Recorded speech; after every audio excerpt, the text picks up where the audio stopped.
This is an RNZ podcast. A quick warning, this podcast includes allegations of child sexual abuse, so listener discretion is advised. If any of the details are triggering, please talk to someone. If you're in New Zealand, you can call or text 1737 to speak with a trained professional. So you're pretty much getting daily visitors?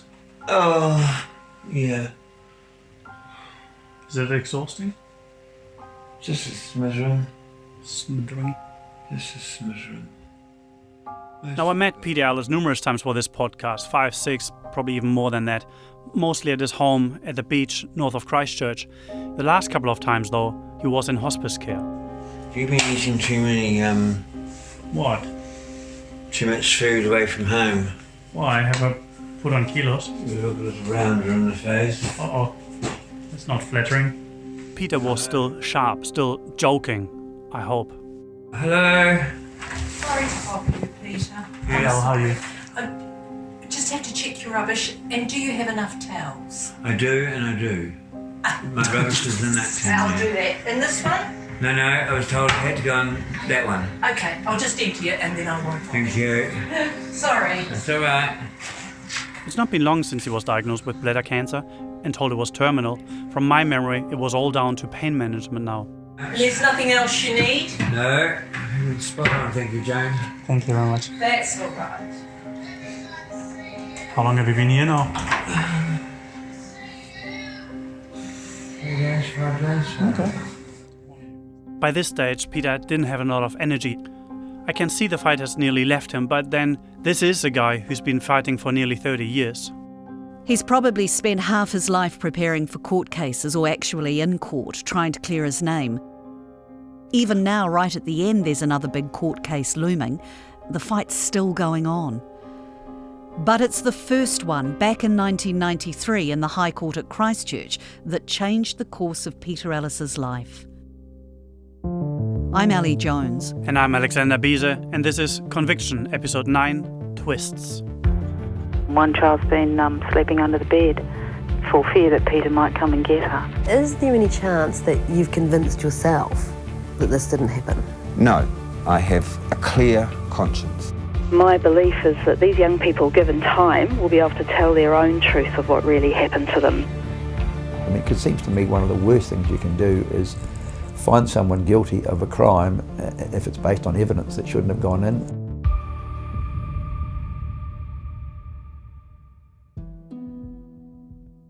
I don't think we can overstate how big this case was. In 1993, the entire country was watching. The 11-week-long depositions hearing piqued the public's interest. Then the 4 women were discharged, leaving Peter Ellis to go to trial alone. I was working in a newsroom, and I remember the crews coming back each day, and it was a bit like watching a circus and being surprised at what was happening. Nothing was clear and nothing was sure. For a long time, Peter Ellis was kept out of the media, but eventually his defense team decided that the public needed to hear from him, and an interview was arranged with TV3 investigative journalist Melanie Reid. Are you a paedophile? No, I'm not a paedophile. Have you ever had sexual relations with young children? No, I've never had a sexual relationship with young children, and the thought is abhorrent. Are you lying? No, I'm not lying.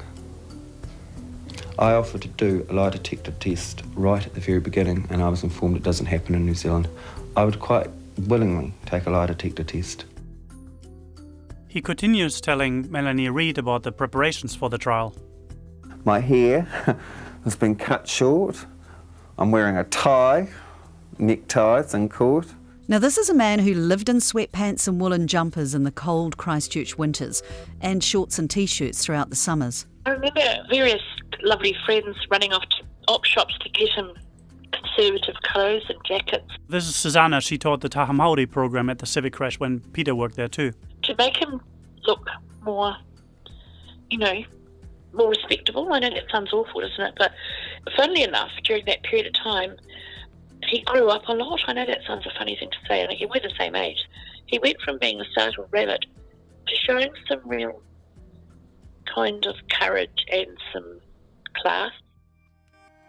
There's a great line in A City Possessed, Linley Hood's book about the Civic Creche case, where Peter wondered whether adding A headband and leg warmers to his outfit would have created a better impression. But it's obviously a joke, especially because presiding over the trial was one Justice Neil Williamson. Justice Williamson died in 1996, less than 3 years after the trial, so we've turned to some of his peers to help give us a picture of what he was like. New Zealand's Chief Justice, Dame Sian Elias, said he was regarded as, I quote, a model of what a judge should be. He was modest, committed, straight as a die, a very sound lawyer who was also deeply engaged in the life of the community and a man of infectious optimism. And Sir Thomas Eichelbaum, another renowned judge, a man who would later lead a government inquiry into the Ellis case, said of Williamson, he had exceptional gifts of judgment, integrity and humanity. He conducted many of the most difficult trials of his time, and he did so impeccably. But Neil was much more than an outstanding judge. Much of his extra-legal activity was devoted to church and community work and other good causes. Judge Williamson was a devout Catholic. Like Melanie Reid, journalist Martin van Benen covered the story extensively over the years. So, given that their worldview is hell and heaven and the work of Satan and all that sort of stuff, I could see how it could fit into their sort of worldview. Google Williamson's name and an obituary on the Law Society website pops up. It describes him as Catholic first, then husband, father, friend, lawyer, in that order. And to be fair, he had a reputation as being a lovely man. And I didn't know this at the time, but afterwards I heard that his family would take in children, wayward kids, and look after them. I didn't realise all that. He was highly regarded as being a very caring man. I didn't know much about him. In those days, you didn't. The judiciary were regarded as, gods. Ross Francis is a legal scholar and independent researcher and has written about the case. I was interested to hear his thoughts on Justice Williamson. He probably was of the view that the children should be believed, and he may have even been aware that for a long time the criminal justice system had not taken the issue of child sexual abuse very seriously, and so there may have been an element of wanting to remedy that situation, and that there ought to be more convictions for sex offences against children. So Williamson was kind, well regarded, but probably not the judge Peter Ellis and his legal team would have hoped for. If you talk about perfect firestorms, a Catholic judge who had been trying to prosecute child abuse cases, it wasn't a good person to end up in front of. Christ, I'd have hated to be in his shoes. Poor bastard was terrified. This is Reese. He's a creche parent and friend of Peter's. He did pretty well, but he was not a man designed for the public frontage. Most people try and get up on stage or something like this, and it's too much. They're not used to dealing with a large audience or anything like this. So that's scary enough. And then he's bloody public enemy number one, and he's in front of everybody. He looked terrified and bewildered, wondering how the hell could he get there. Prosecuting the case for the Crown was Chris Longy as the junior barrister and Brent Stanaway as the lead. Stanaway is retired now and wasn't keen to take part. Longy is still working, and I met him, bumped into him, and we talked about it. So I was hopeful he'd speak to me, but after a bit back and forth, he too turned me down. For us, it means we have to rely on others who were there in court back in 1993, people like Liz and Doug, whose daughters attended the creche. They saw Brent Stanaway in action. He's a heavyweight. He's thorough. He doesn't usually lose. So no, he was going to be tough to beat. He was. I would say he was a very formidable. He certainly had presence. Yes, he did physically, and he was just in command, really. Paula had similar impressions of him. He was, very suave, very clever. Had seemed to me to hold the power in his hands, really. And he was doing his job well, really well. Now remember, Peter Ellis had lawyer Rob Harrison in his corner. Harrison had graduated in 1987. He'd done a stint in a Timaru law firm before moving to Dunedin in 1990, and then on to Christchurch, where he opened his own practice later that year. So in 1993, he'd only been out of law school for 6 years. Queen's Counsel Nigel Hampton, who was advising the defence in the background, was worried going into the trial that the legal teams were mismatched. It's an issue that in legal circles is called the equality of arms. So in terms overall of experience, the Crown had a far more experienced pair than the defence did. And of course, equality of arms, easy to say, oh, there are 2 for the Crown and 2 for the defence. But the Crown has, behind its 2 lawyers, well, it's got the state resources behind it. And it's got a large team of investigating officers, acclaimed experts who've been part of the case right from the start, so that the invested resources of the Crown will far outweigh the resources of the defence. Rob Harrison was aware of all this. You might remember from the last episode that he'd requested legal aid to have the more experienced Hampton in court with him, but he's been turned down twice. What sort of coffee do you like? Flat white, if I may. Yeah, you may. Not a problem. I'll just have to put this on. I'm having coffee with retired High Court Judge Sir Graham Pankhurst. He became involved in the Ellis case in the mid-90s. I saw Peter last night. Where is he? Peter has moved into a hospice. Is he really quite close? God. Later in life, Sir Graham would go on to preside over the retrial of murder-accused David Bain and lead the Royal Commission of Inquiry into the Pike River mine disaster in which 29 men died. Talking to him helped me really understand the New Zealand legal process. He believes the fact that the charges against the women were dropped was significant. Neil Williamson found a basis upon which to withdraw the charges against them, leaving Peter alone to go to trial.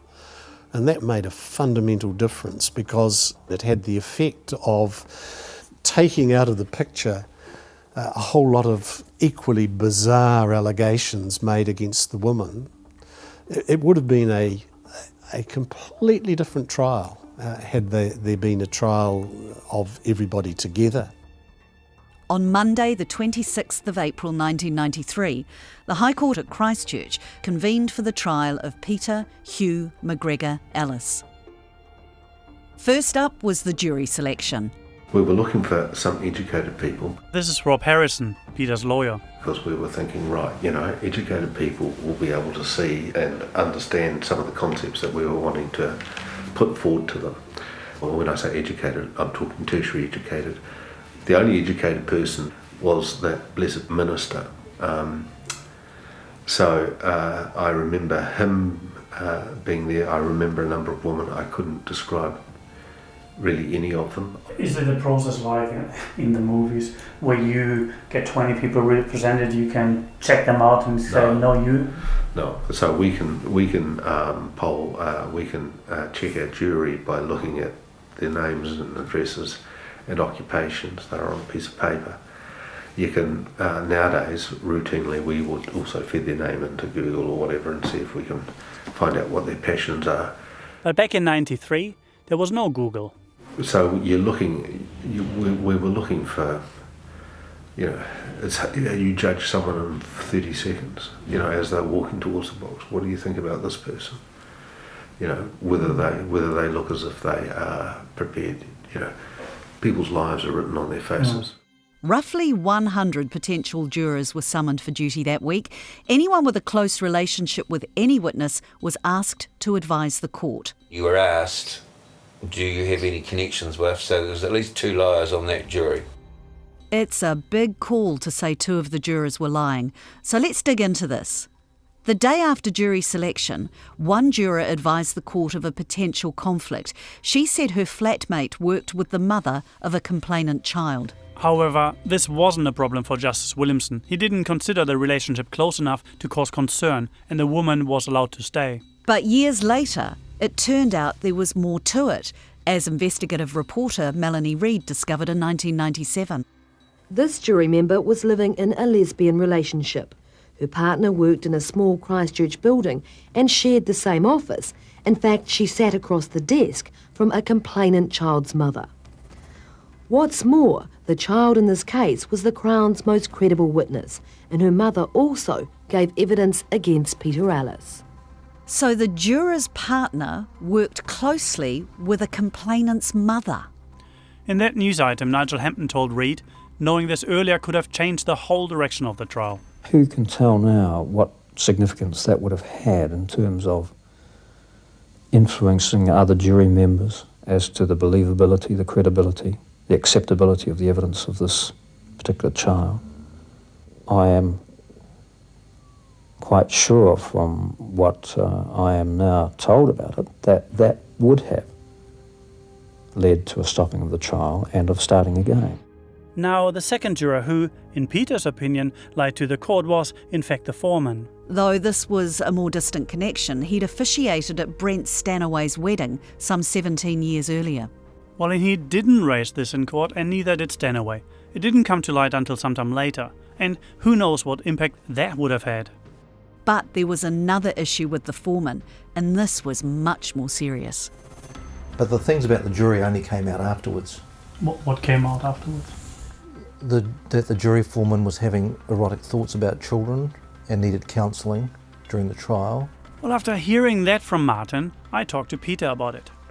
I had heard today that the foreman of the jury got basically seemingly therapy during the process. Yes, by Karen Zelos.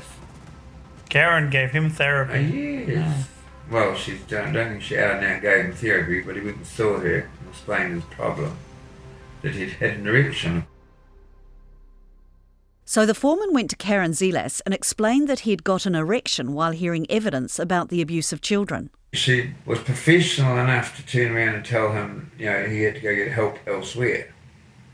But she wasn't professional enough to tell anyone that he had more than a passing interest. We don't know, but maybe she felt a professional obligation as a counsellor to treat this revelation as confidential. We did invite her to give us her recollections of the case and these moments, but she wasn't interested in going over it again. And like we said, most of these things came out after the trial.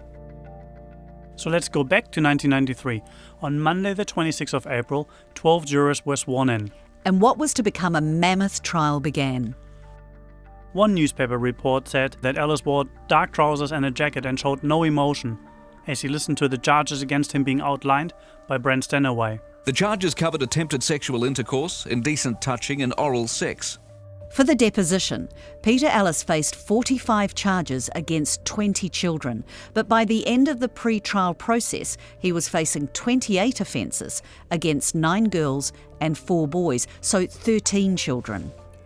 Of the children who were included in the depositions but didn't feature in the trial, the charges relating to 2 of them were dismissed at depths.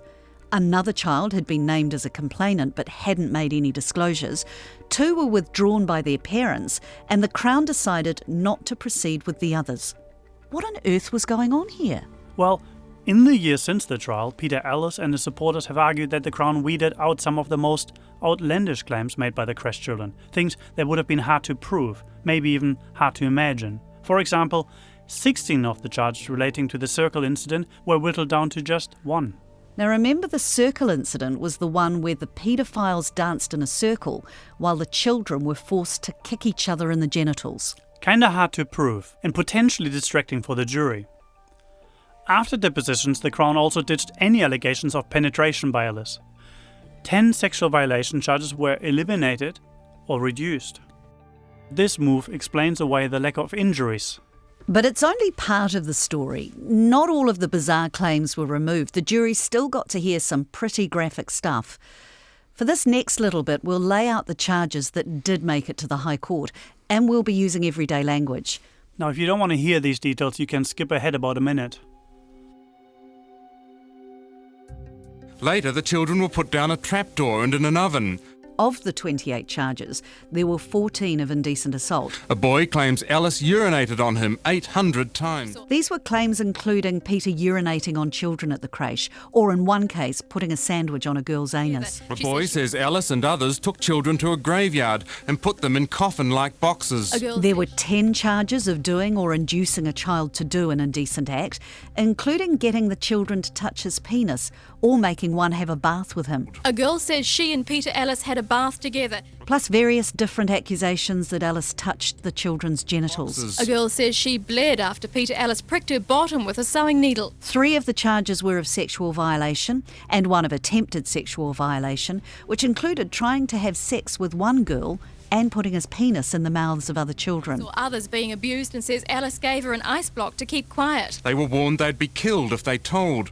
The Crown said the offending took place between 1986 and 1992 and happened at various locations, the creche and an unknown address. Peter was also accused of abusing children while babysitting them, once at the child's own home and once at his own flat in Hereford Street. Now, as we've said before, this case really hinges on the believability of the children. According to Linley Hood's book, in his opening address, Brent Stanaway explained away many of the concerns around the children's evidence. He suggested the interviewer's prolonged questioning was fine because when children say, "I don't know" or "can't remember," they want a question repeated. He said the tendency for children to disclose more and more at successive interviews was because they'd suppress their traumatic memories. Stanaway also addressed contradictions in the children's testimony, saying little kids have difficulty with concepts of time and numeracy, and they sometimes confused what had happened to them and when. But let me emphasize here, these were really young kids.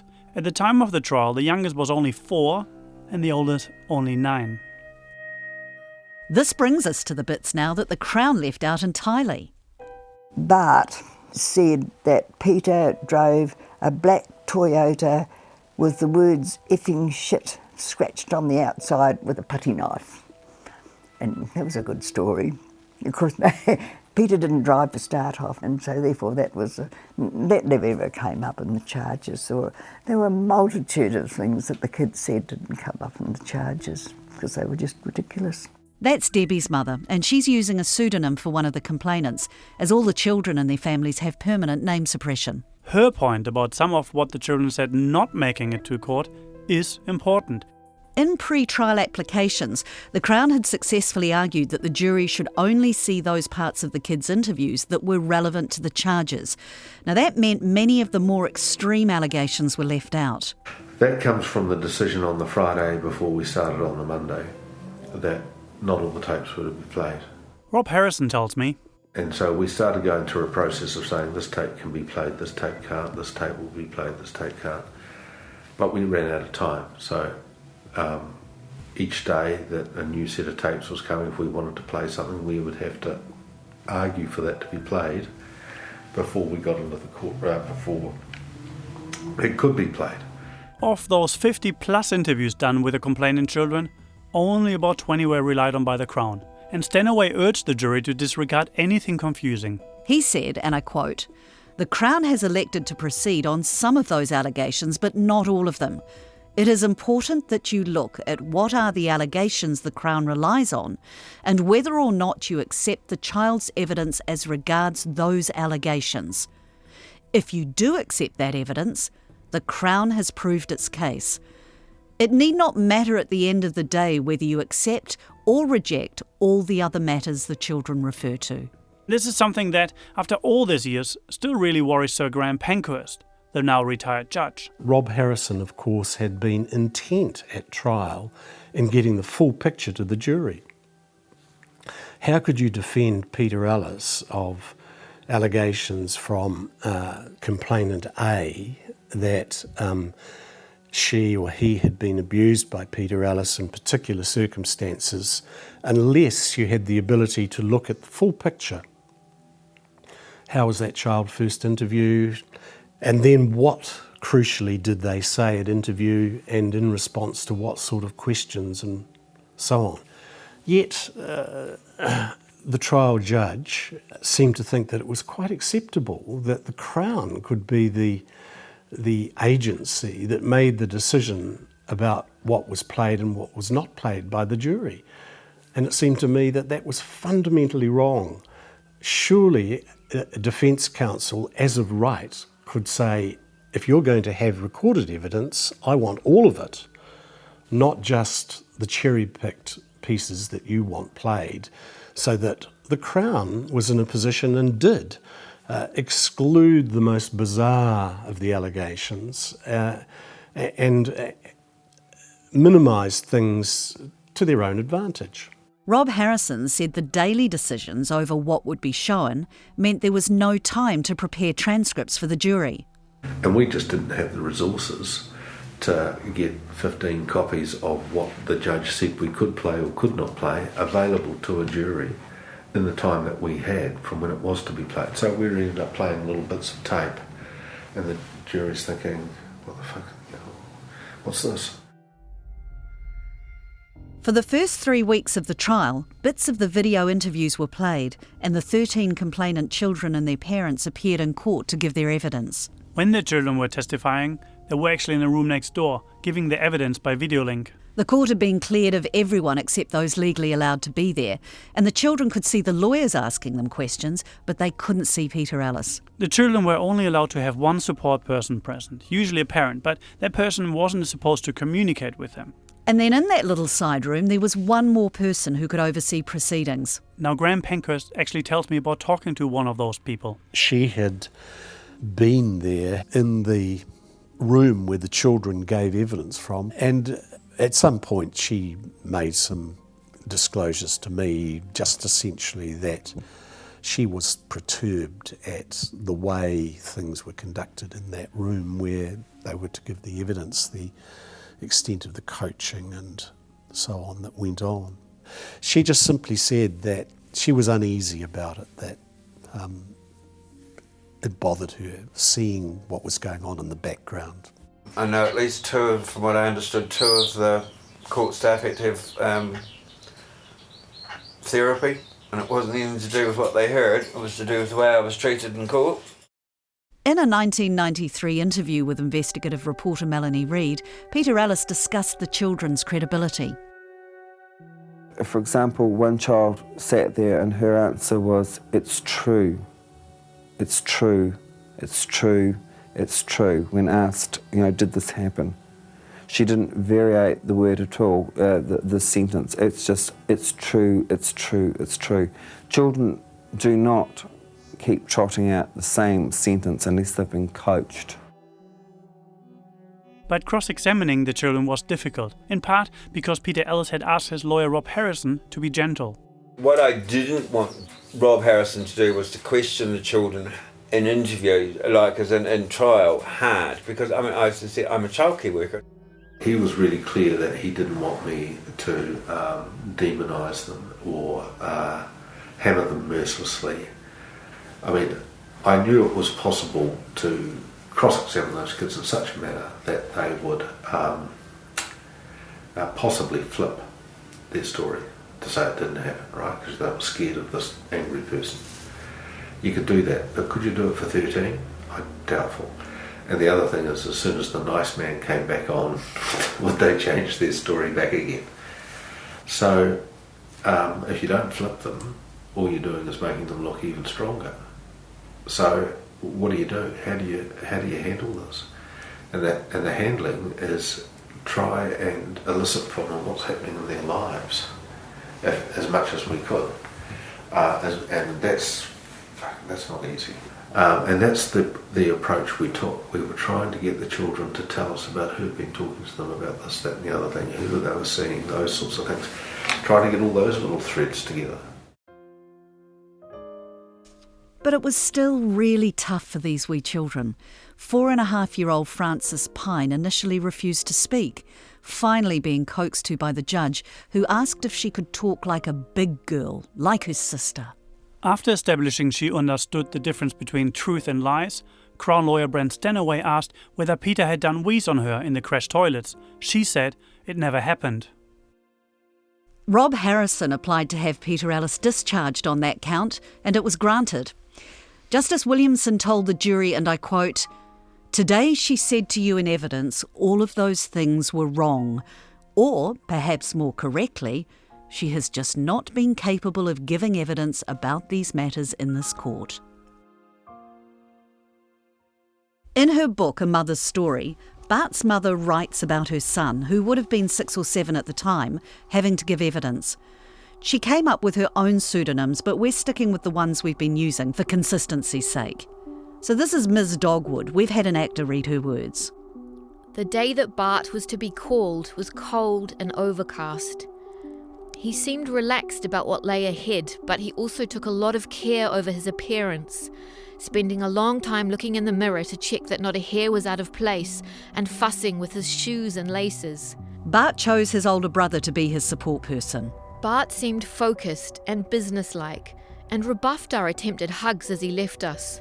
Bart gave evidence in short blocks over 2 days. Bart coped very well and he remained honest, clear and articulate. But his mother could see the questioning was taking its toll. I was quite shocked when I saw Bart. He was deathly pale and he looked exhausted. And no wonder. I thought it must have been an ordeal answering question after question for so long. He said little except that he wanted to get out of the place and to go to the Park Royal and eat a huge ice cream and lolly pudding. He did exactly that. The parents generally testified either directly before or after their children. 2 fathers and 10 mothers gave evidence, including Ms. Dogwood. I immediately got the impression that Robert Harrison was not only trying to trick me by his questions and to get the jury to see me as an over-concerned parent who'd planted ideas in her son's head, but that he actually disliked me. But through it all, I did not find his questions and insinuations difficult to counter.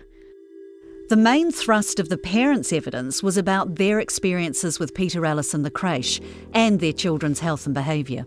One of the parents had complained about child having a red bottom. Rob Harrison is questioning this woman, and I said to Murray, the toilet paper. Debbie's mum sat through 11 weeks of DAPS for her daughter.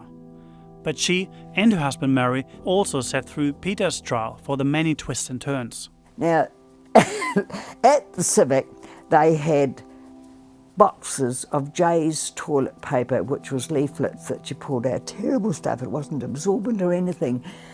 And I rubbed some on my arm, you know, inner arm, and it all came up red. It was terrible stuff. I said, that's what it was. I said it was the toilet paper. I left the court,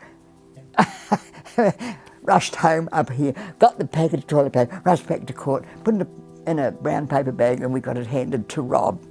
And he held it up, and he's, would this toilet paper irritate a child's bottom or child's, you know, that area? And she said, yes. Never heard any more about the toilet paper after that. I felt like something out of a TV, you know, crime series. Doing our best. And, just like a TV crime series, the media would pore over what had happened in court every day. Ms. Dogwood wasn't overly impressed with some of that coverage. In the morning, I pounced on the press and turned to the court pages. Quite a bit of space was given to Bart's evidence, but I thought I detected a bias towards throwing the best light on the way the defence had cast doubt on it. Later, I discovered that some parents and even grandparents of complainant children felt the same way. Some even cancelled their subscriptions to the paper. Not unsurprisingly, she was unhappy about the papers highlighting the holes the defence poked in the Crown case. But there were some holes. Things like one girl confusing the crash with her school and another admitting that her mother asked leading questions. We've already heard how one count against Peter was discharged early on in the trial after the youngest complainant said he hadn't weed on her. Well, another 2 charges relating to a different girl were also discharged when she took the stand. During cross-examination, the child admitted having been prompted by Kathy Crawford, one of the social workers who interviewed the children back in 1992. We've had some actors read from the court transcript. Can you remember the first 2 tapes you made with Kathy? We first learnt about all the things Peter did, and then we came back on the screen and did it. Who taught it to you before you came on the screen and did it? Kathy, and she told me what Peter did. After this, Justice Williamson questioned the girl himself and decided that these charges should be dropped. This was a massive trial. It was big and it was complex, and the public interest in it was huge. And of course, life just carries on. A couple of weeks before the trial, Harrison found out his mother had terminal cancer. I went to her doctor and said, look, what's the story? Is she, how much time does she have? Because I'm going to go into this case, and if there's a chance, any chance that she's not going to be there through that, I can't do this case. And he says, oh no, Christmas, at least Christmas, you've got plenty of time. And I said, look, you've got to be absolutely certain about this. So, my mother and I sat down and we planted Christmas lilies in my garden with a view to her still being there at the end of the year. And then partway through the trial, she just nosedived very, very quickly. So it was very harsh. We stopped for a week, just when it was obvious it was a matter of 24 hours or so. But Peter Ellis remembers even that being a bit touch and go. Rob's mother died, and Williamson was going to make Siobhan McNulty 1 year out of law school carry on. Well, Rob had some bereavement leave or funeral stuff. I mean, even the court staff are upset about that. Although the circumstances were awful, this was an opportunity for Peter's defence team to have a bit of a stock take. Harrison says he talked to Peter about taking a step back, handing over the trial to a new counsel, but says Ellis reinforced his belief that he was doing all right, so they marched on.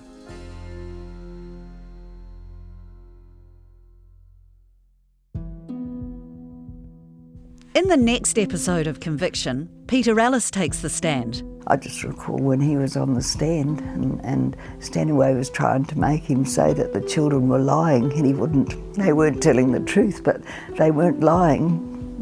But he loved the kids. And then the jury decides. I've got to place my life in the hands of 12 people. And I could end up with a guilty verdict, and I'm not.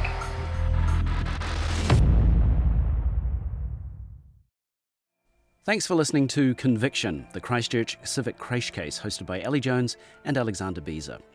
Conviction was made by Monsoon Pictures International with support from RNZ and New Zealand On Air. The series was written and produced with help from Aliki Siantolis, Liz Garton and Tim Watkin. Blair Stagpool was the audio engineer.